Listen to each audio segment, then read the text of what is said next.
Two people who jumped from an ice-covered bridge this weekend to avoid being hit by an 18-wheeler is speaking exclusively to KSLA News 12 tonight. He survived and spoke to us at Christus St. Michael Hospital in Texarkana.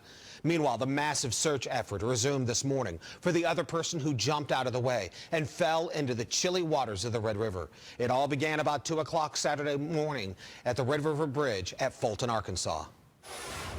In tonight's top story, we learn more about the tragic events that unfolded on that bridge from one of the survivors.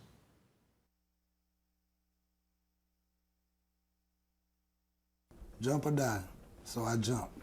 We caught up with 51-year-old Ricky Norwood as he recovered in the hospital on this Sunday, one day after being forced to jump off of the Red River Bridge in Fulton, Arkansas, when an 18-wheeler jackknifed and began to skid towards him and two other workmates.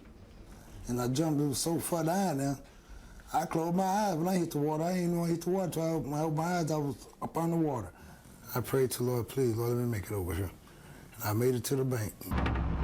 The jump from the bridge was more than 50 feet, and Norwood says the force of hitting the water knocked off his clothing, except his underwear and socks. Also going over the guardrail and into the river was 43-year-old Janice Northcross, while her sister, Catherine Burris, managed to stay on the bridge. Soon the search would begin for Janice. One time she said help, but I couldn't get out there. Norwood said that he never saw whether Janice jumped or was knocked off the bridge by the jackknifed commercial truck that was quickly sliding toward them. We're in recovery. That's a bad thing to say, but we are in recovery. Larry Pritchard is director of the Miller County Office of Emergency Management. He says they began searching the bank shortly after Janice went missing. Pritchard explained that the dangers of the Red River make searching at night impossible. Now family and friends of Janice Northcross are hoping she is found. My prayers go out to the family, and I'm sorry that all this tragedy happened, but I appreciate them stopping for trying to help save my husband. It hurt me worse than I couldn't help her, and they stopped to help me. That what hurted me.